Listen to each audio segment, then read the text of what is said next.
Hey, welcome, friends, family. So excited to be with you this Monday morning, April 1st.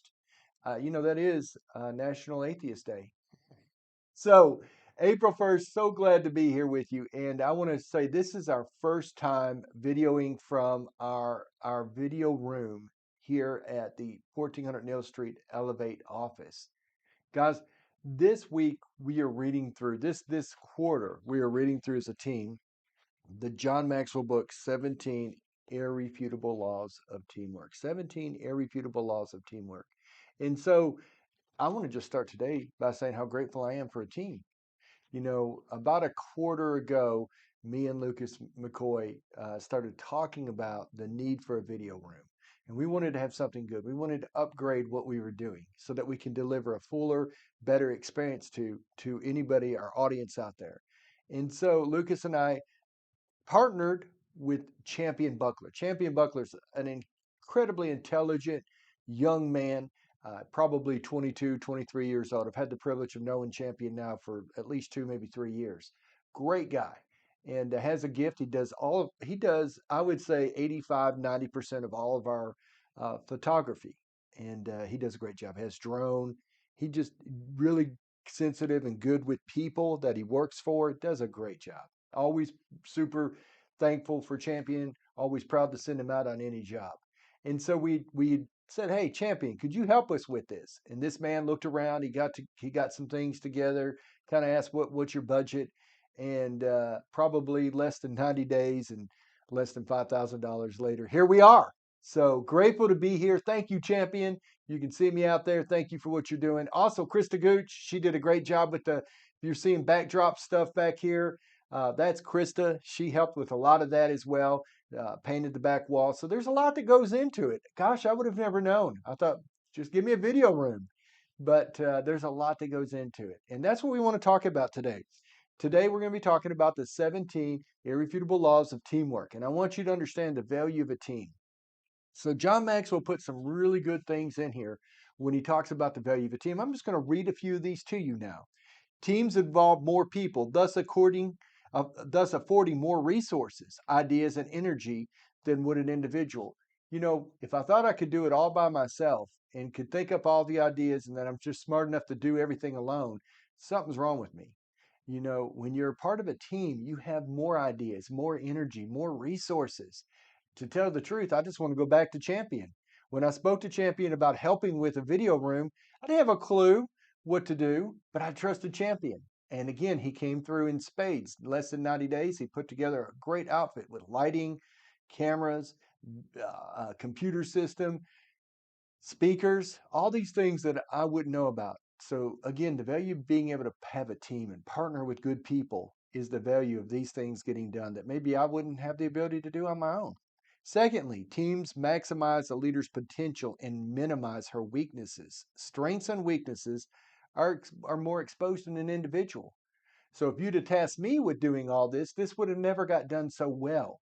But but when you put a group of people together that have certain strengths, maybe that's why you always hear in marriages opposites attract, because one may be really good at these things and the other not so good, and vice versa. As the great Rocky Balboa said, we all have gaps. We just help each other fill those gaps. Teams provide multiple perspective on how to meet a need or reach a goal, thus devising several alternatives for each situation. Individuals' insight is seldom as broad and deep as a group's when it takes on a problem. Together, we're better. We'll think deeper. Two heads are better than one. Teams share the credit for victories and the blame for losses.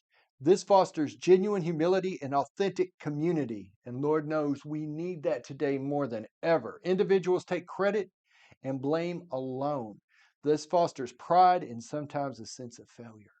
So if you're out there doing it all by yourself, hey, guess what, Lone Ranger? The gig's up.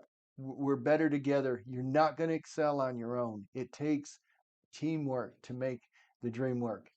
And also, teams keep leaders accountable for the goal. Individuals connected to no one can change the goal without accountability.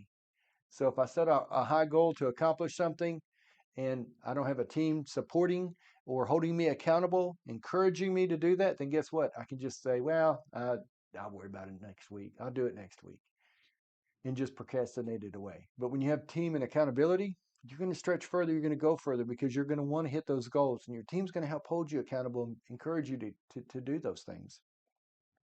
Teams can simply do more than an individual. Now, I could quit right there and probably should, but I'm a little long winded, so I'm going to keep going. And I love John's material.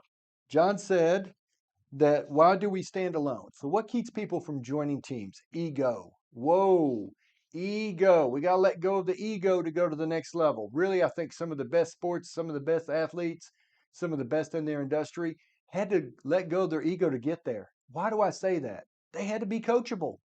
They had to somewhere along the line say, I need some coaching. To go to that next level, I need somebody to help me get there.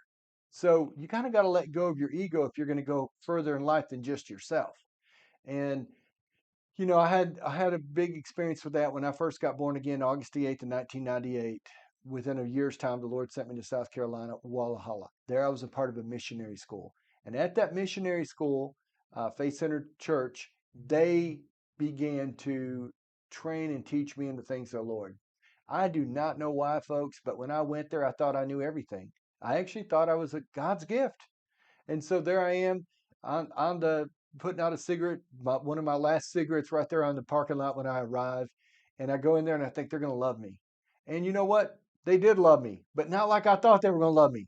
They loved me enough to correct me. They loved me enough to care about me and get me in line. I can't tell you how many toilets I cleaned that 9 month program, how many Saturdays I didn't get to go out and have, at least one day to kind of enjoy myself and not be in their regime. But when I got out, I was a broken horse. I wasn't prideful. I wasn't full of myself. I'd lost my ego in a lot of ways. And I think I've heard other people say maybe go into the military, help them with these things.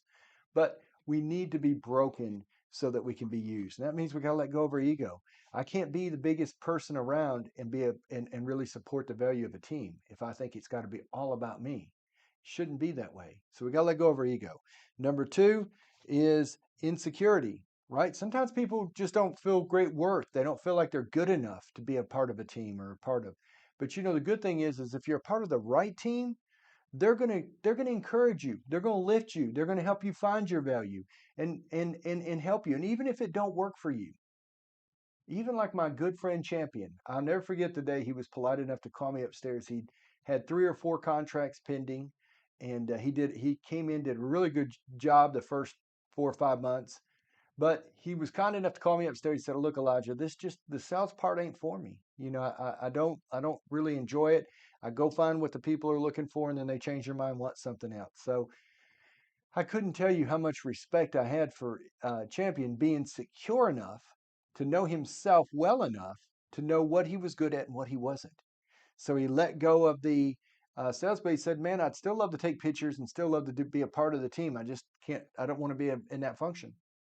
Brother, no hard feelings. Love for you to continue to do what you do.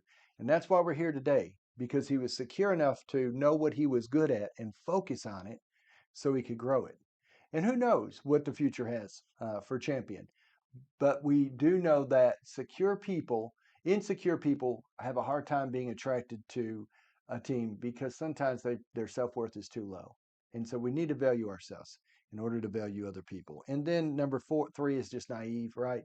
Like some people just don't realize that we're better together. We could do more with the help of other people. Just naive. Some people think they got to put it all on. They got to do it all. And then others is just temperament, right? Some people are a little shy, withdrawn, maybe don't have the temperament to want to get engaged and be a part of a team. But guys, I just want to end with this. I want to say that, and John Maxwell puts it right here, and I'm just going to quote him because it's going to be really hard to do anything much greater than what John does. But this is a quote from John. I love it. The law of significance. This is chapter 1 in the book. One is too small a number to achieve greatness. Thank you very much. Hope you all have a great week.